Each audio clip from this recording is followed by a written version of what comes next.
Ah, hello, greetings. Feels like an AA meeting.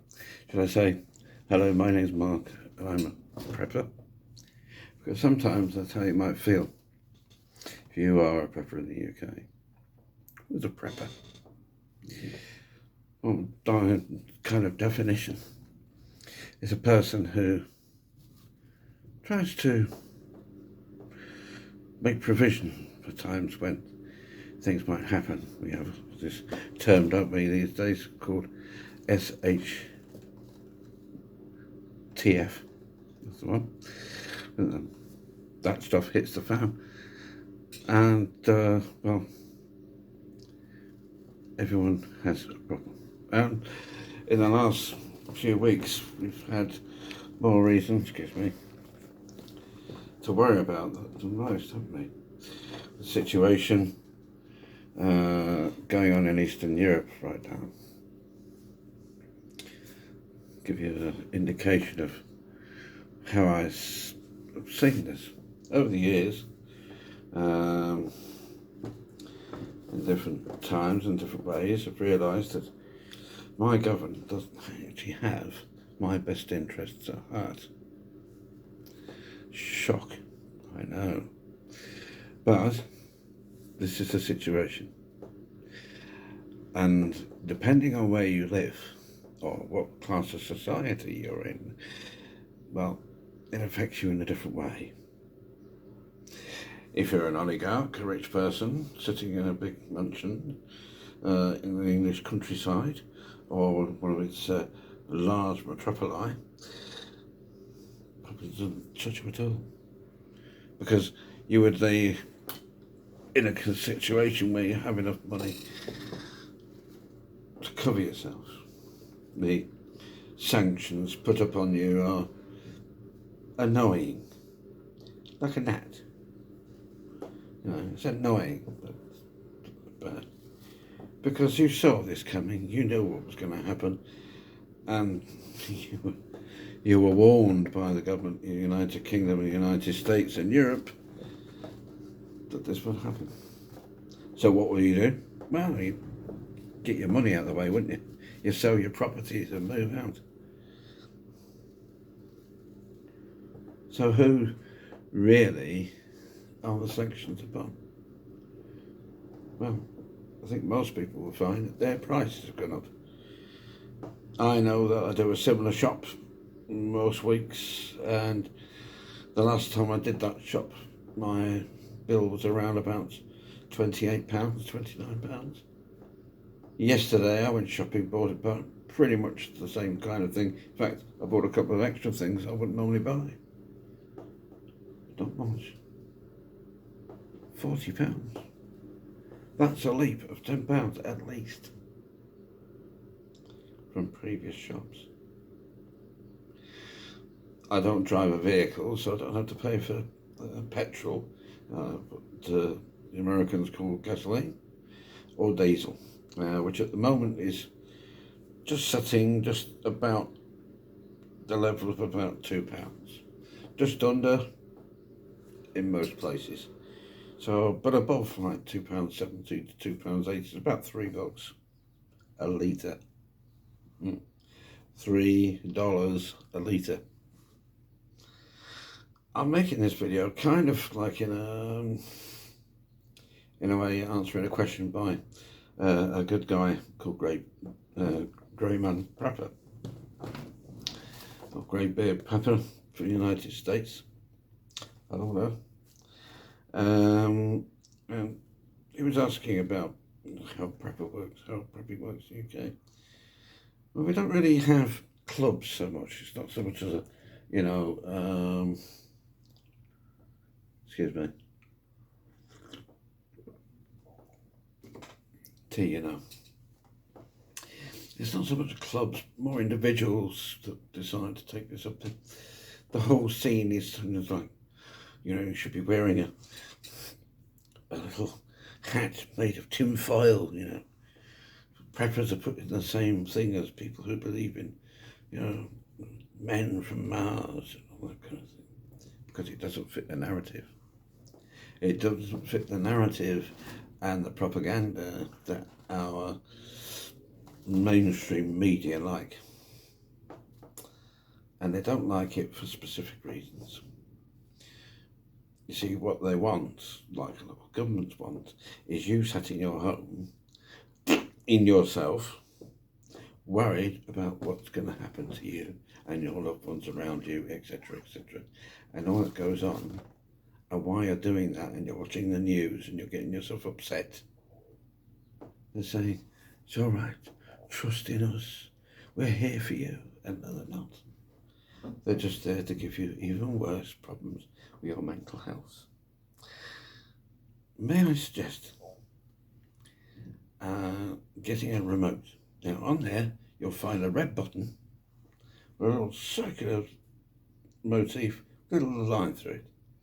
And if your television is on at this precise moment, I suggest pressing that button so the screen goes blank. And then that's its best status. Because all that's there for is to make you feel small, keep you in a little box, and tell you what to do. Here's another idea. How about you try something else? How about you do exercise? I don't mean you have to become, Jane Fonda, Mr. Motivator, whatever. Just look after yourself. Go out for a walk. Take the dog for a walk. Get a little bag, put some water in it, and put in, some food maybe. What we up north of England call butties or sandwiches. And you put a flask and some butties in a bag. Maybe a book to read. Just get out. Just go out the house. Take the dog. Give a good long run. Do the pair of you a world of good. Take the kids. Be fantastic. Do you know, like 4 hours walking out in the open air. Go home, bit of tea, bath, your kids, be in bed, dong, and you won't see them till the morning. Yes, it works. With most kids anyway. But it's so good for you. So good for you. Right, let's get round to this thing of prices. Won't be a sec. Let me get something.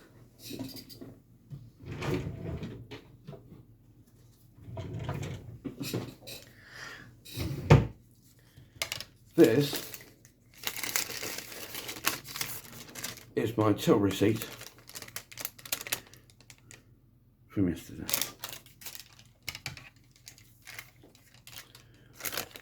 I think you have these people in your country too, don't you, in America? And if you look, to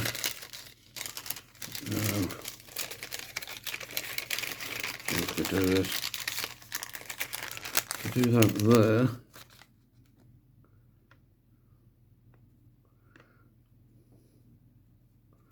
You see that?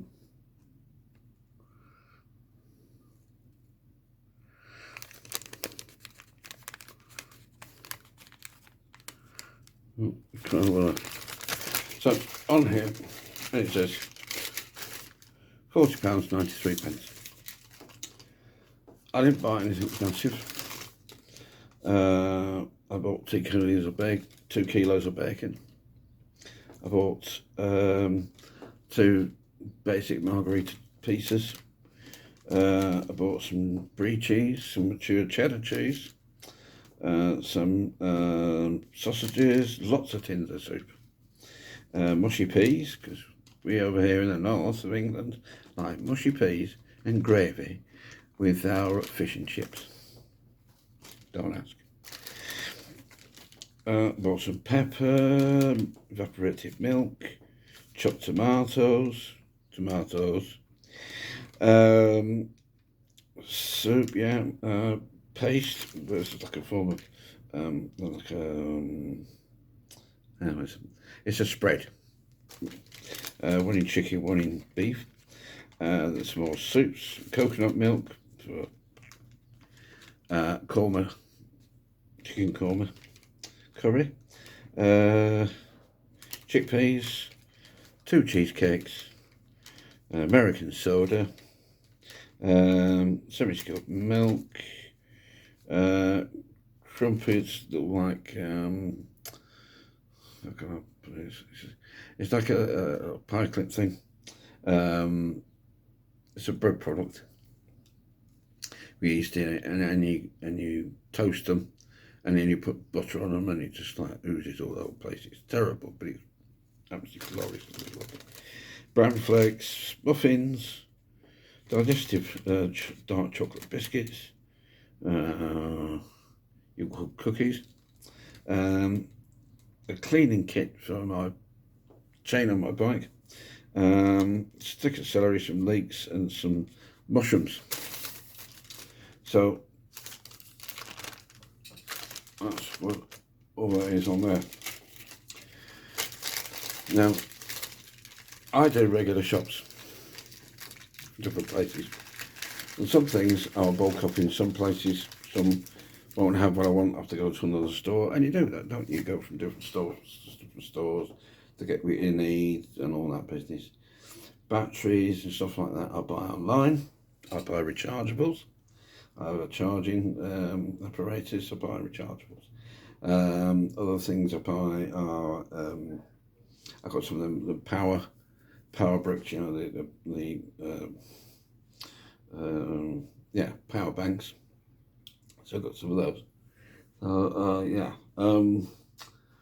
What else? If you're a prepper, you'll have these about. This is one of 4. I bought a pack of 2, and one I was going to go away on my channel, but as they were really going anywhere, so as there was a big thing going on about sending stuff like this to Ukraine, I took that and some of the bits that I had around the house, old camo jackets and stuff that didn't fit me anymore because I'm a big lad, and I put them in there for the to be sent to the chaps in Ukraine who need it more than me.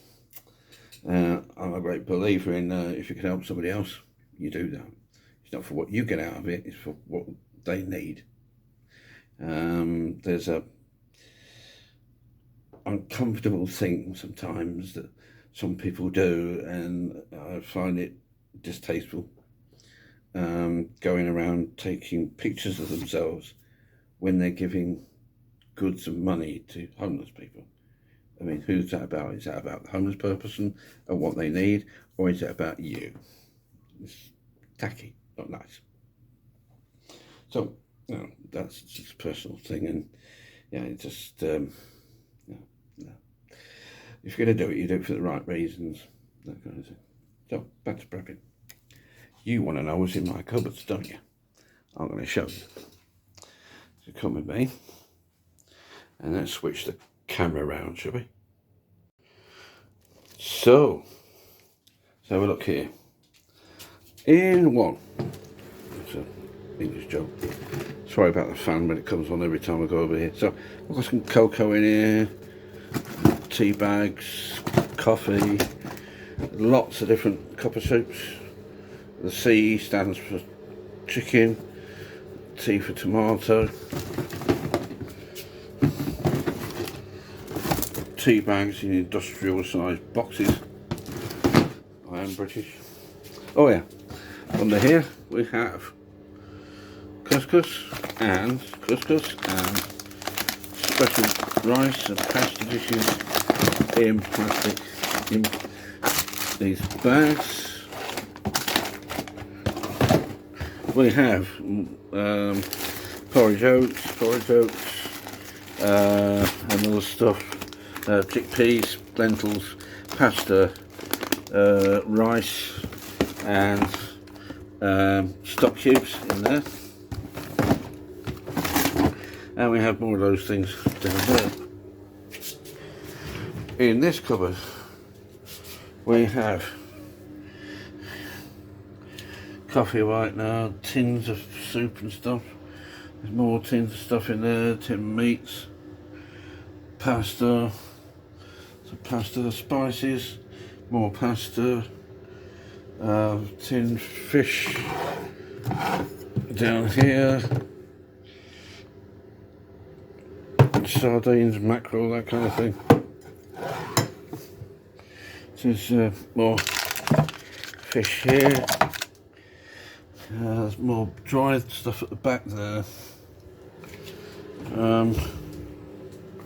Then in the cupboards here, let's see if we get some. Right, the subject, there we go. Cornflakes, that kind of stuff. Lots of different bits and pieces. In there, bread rolls and stuff there. Some eggs, that kind of thing. That's that spread, chicken and beef. It's alright for on toast or something like that. Some preserves for your toast in the morning. Different kinds of oil. Spray one there. Ghee for essential. Oh yeah, this. People in Britain will not eat bacon unless you have that. That is very important. HP sauce.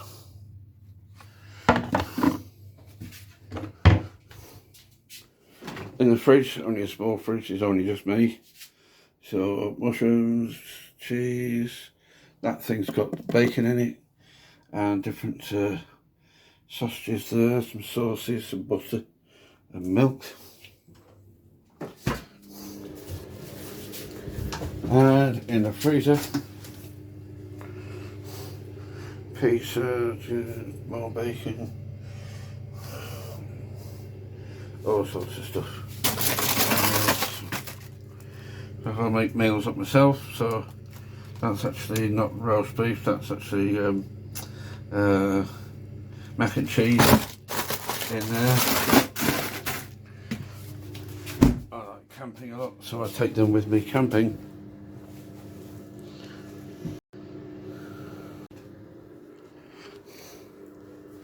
So that's that.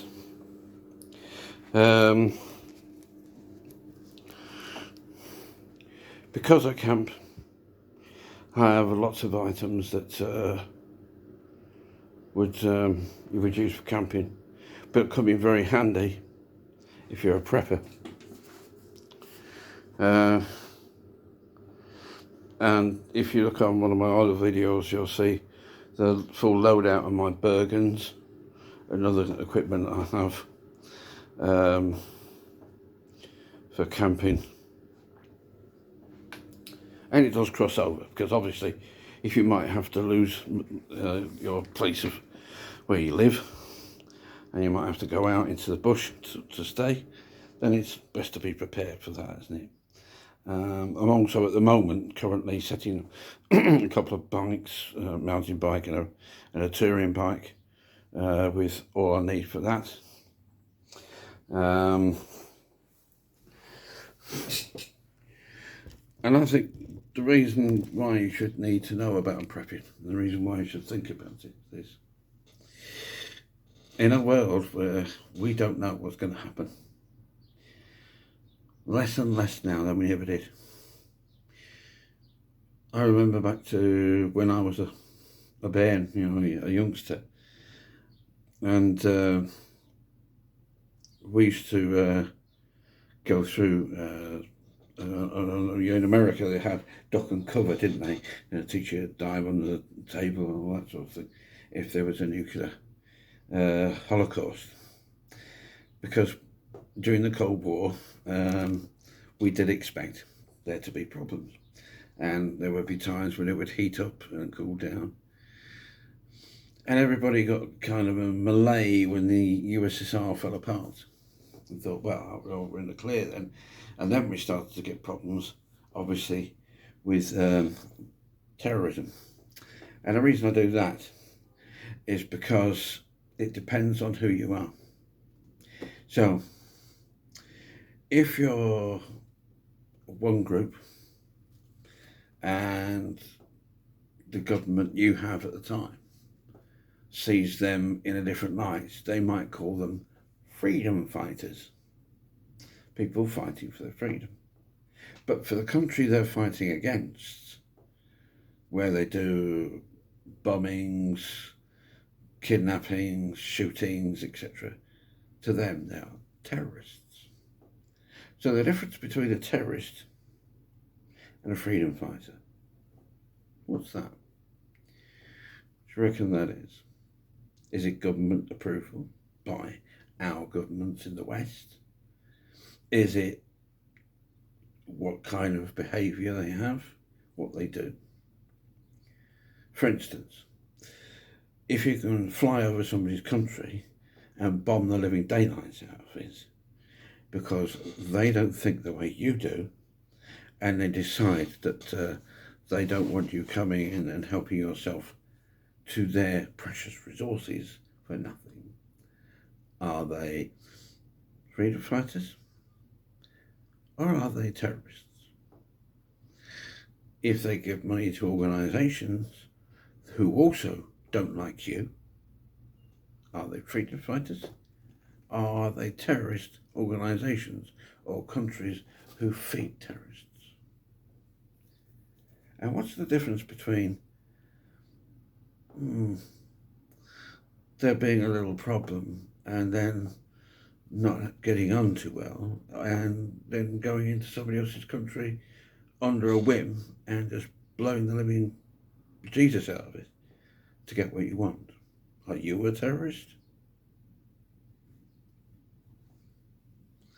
Something to think about, isn't it? It's all about how you see things. But the problem is, you see, for us ordinary people who live at home, we then start to have situations whereby some of those people or their families live in our countries. Now, the majority of them are very quiet, good folk, part of your community, good people who give to society, give to your neighbourhood. But there's one or two whose minds, well, aren't quite level. And certain things about the situation for them and how things look don't appeal to them, and they're easily put upon, they're easily indoctrinated with ideas that are dangerous. Not because of their faith, but because of elements that use that faith to get them to do acts of terror. So you will notice that in the United Kingdom, if you looked and tried to find out, you might find out there's something in the region of about nearly 2 million, possibly more, Muslims living in our country. Yet only a handful, or maybe up to like 20, have actually carried out acts of terror. But there's also been a point whereby there's been 40, 50 football hooligans who have destroyed places, caused all kinds of things. Now, are they terrorists? Because they've caused just as much damage. Maybe not with explosions, but they have still caused problems for people in different areas. But that's not to do with religion. That's to do with a mindset of destruction. Because the areas where they live are maybe run down, they might have other problems, with alcohol and drugs and stuff like that. But not everybody. Some of them just do it because they get off and kicking them with daylights out of each other. or to prove they're a man. Yeah, so what I'm trying to give you here is a situation whereby we have to look at things as they are in reality. Okay, certain things will be a situation. In America, it's a total different country to us, and the things that they would need to do in America for you would need in America to feel safe. It'll be different. In the UK, most people, 90% of people at least, well, 98% of people do not carry firearms. We are able to get a license to own a firearm. Yes, we can. But those people are vetted to see that A, they're not a nutcase, and B, that they're not going to go out and just start mowing down the population. So that's the thing. We don't have that right to bear arms thing. We prefer people not to be armed, because if they're going to get upset and get violent, they might take a piece of wood or something to someone or something else, but they can't shoot. So, but there are people who are armed. Prepping. What's the word prep? Prepared. Prepared for what? People use the term, as I went to before, shit hits the fan. When everything goes wrong, society breaks down. We've had problems with pandemics, wars, in other parts of the country where our governments put sanctions on a particular country or particular countries, and the effects of that come down to us in the hike of prices and the availability of certain goods. Now imagine if that gets out of control, and the kind of things that you would rely on aren't there anymore. So we have to think about that. Now, not a lot of people, most people live in houses. Some people have gardens. A lot of people, like myself, live in apartments. We don't have gardens. You might get what's called an allotment in the UK, and they're very hard to get hold of at the moment. A strip of land where you can grow fruit and veg and stuff, maybe keep chickens. But that's very rare, and they're getting quite expensive now. There is quite a problem there. But you can do other things. So you can get in foods that last. You can get things like water.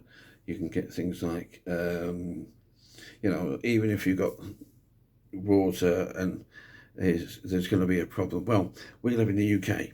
Now, one thing about the UK, and we've got a nice green country, it rains a lot.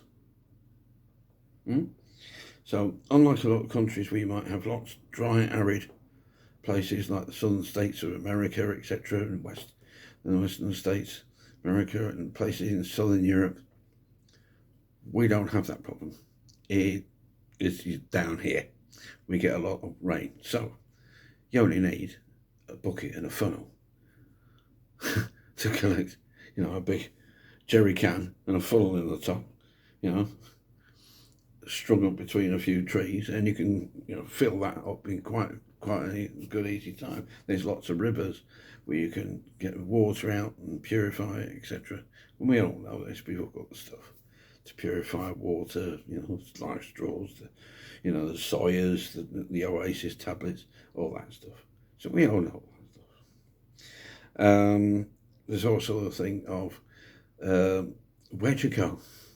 Well, in the UK, most of the land in the UK is owned, privately owned. A lot of it is owned by the Queen, a lot of it is owned by National Trust, a lot of it is owned by the Church of England, although they sold quite a bit off. But most of it is in the hands of private landowners. And if you go on their lands without their permission, there's a good chance of spending a few hours picking buckshot or salt pellets out of your rear end, because they will shoot you. or shoot over your heads. They don't want you around. They pass you over to the authorities. So, you've got to be careful. So what most people would do is they set the house up or their apartment for what they need. So what would I need? I'd need something for my electronic devices. So the problem is, if you've got a freezer and a fridge and electronic devices, you need power. So in the future, I intend to start getting some devices for collecting power. I've got some small solar panels, but I'm thinking of getting some bigger ones. And also, some other things. Now, what I could do, I could say, right, put all my stuff in a trailer that goes to the back of my push bike and cycle off somewhere away from everything. But the problem is then, it's like, yeah, you might be able to do that for a short amount of time, but at some point, the weather or other conditions are going to be such that becomes impractical. So staying at home is your first thing. So what do you do about your home? Security is the thing. Make sure your door is secure. Make sure your windows are secure. Make sure that what you've got, you keep to yourself. You might go in with others and, set up a situation, but when people panic, and when there's a problem, and goods and services are gone and, stuff starts to dwindle down, that's when you find who's with you and who's not. So you got to think that one out as well. Who do you really trust? And how long can you keep yourself for? I reckon with a few more bits and pieces, maybe another shop of about the same amount of money I've spent on this, another 40 quid, I could probably set myself up with enough food to keep me going for 3 months, 6 months, possibly at a stretch. Maybe if I doubled that, went to 80 quid. But the problem is then, you've got to be careful what you're going to do with that food. Now you're going to do it yourself, you're going to do water, you're going to clean yourself and all that. And the shower might not work anymore because the electric's gone off. And what are you going to do then? How are you going to keep yourself clean, fed, and deal with your natural bodily functions? And then there's a point of, if you've got no money, how are you going to pay your rent? So all these things you've got to think about. But don't let it get to your head and damage it, because it's a long way off yet. And what tends to happen is, as the pandemic showed, is what the government did is set up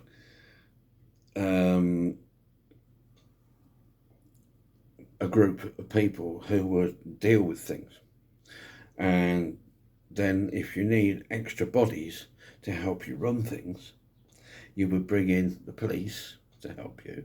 You would bring in other services like the fire service, ambulance service, to make sure people got to, the medical emergencies seen to. You can open up all the hospitals and redo them, as we did in the pandemic. So for some time, there will be a setup for a crisis. How long that setup for the crisis will last, who knows? It might be 6 months, 18 months, 2 years maybe, hoping that everything comes back together. But in the case of bacterial, chemical or nuclear war, that's a whole different matter. And to be honest,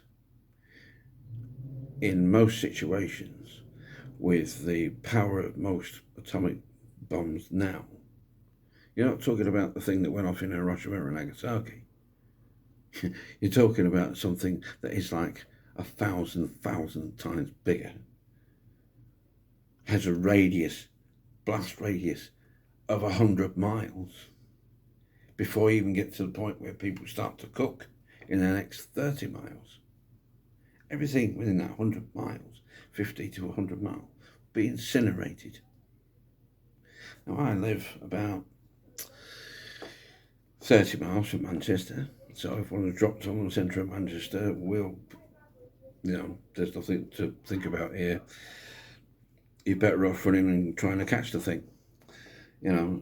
Or as the old saying says, stick your head between your legs and kiss you goodbye. As you can't do anything about it, no good worrying yourself about it. Two things we know: we're born and we die. You're not here forever. In the meantime, spend every time you can with your loved ones.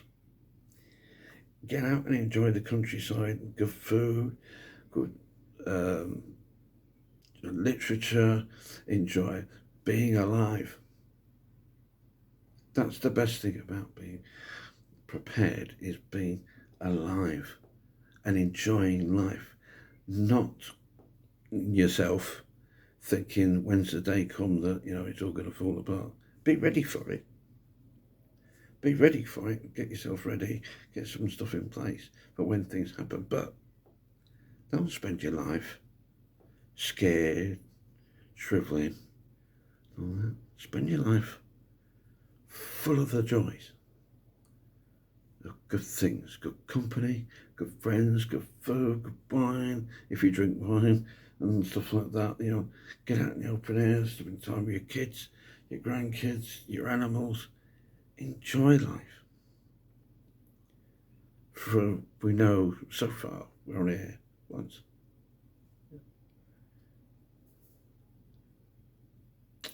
This wasn't about scaring people. This is just about showing options. What I would like to say is, please subscribe. If you liked this video, I know it's a bit longer than normal ones and it's off-piste, you might say, for me. But if you liked it, please give it a like.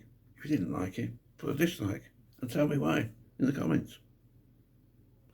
I've been Mark. These have been my adventures, and there's more to come. And I hope you enjoy good adventures and you have a good time and you get out and enjoy the life around you. Take care of yourselves. Speak to you soon. Bye-bye.